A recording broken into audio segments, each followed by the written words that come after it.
কি রে, কবে বই নিয়ে বসবি? আর 1 মাস বাকি আছে, এবার তো বইটা নিয়ে বস। আরে মা, এখন 1 মাস বাকি আছে, এখন পড়ে কি করব? এখন যাও তো, যত সব। 1 সপ্তাহ পরীক্ষার আগে। কি রে, আর 1 সপ্তাহ পরীক্ষার আছে, মানে পরীক্ষার জন্য। আরে মা, এখন 1 সপ্তাহ বাকি আছে পরীক্ষার জন্য, এখন পড়লে মাথায় দিয়ে ঢুকবে না। তাই তো দেখছি তোর মাথায় যা কবর। একদিন পরীক্ষার আগে। কি রে, তুই কি আর পরীক্ষা দিবি না? আরে মা, এখন তো কেবল দিন, আগে রাতটা তো আসতে দাও, তারপরে দেখা যাবে। তোর অবস্থা দেখে মনে হচ্ছে এবারও ফেল করবি।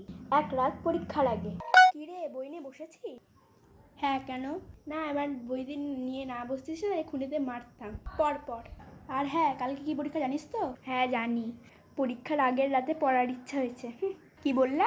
কিছু না, তুই পড়। পরীক্ষার দিন। লা লা লা। নে, হয়েছে, হস্টাইল মারতে হবে না। সব কিছু ঠিকঠাক করে নিয়ে নিয়েছিস? হ্যাঁ। নে তাড়াতাড়ি কর, লেট হয়ে যাচ্ছে। হ্যাঁ, একটু দাঁড়া।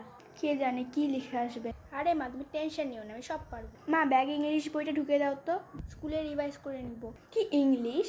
কিন্তু আজকে তো সায়েন্স। কি? কিন্তু কালকে তো সায়েন্স পরীক্ষা ছিল। আরে বোকা, কালকে এসএসটি ছিল। কি? তোকে আজকে আমি পালা।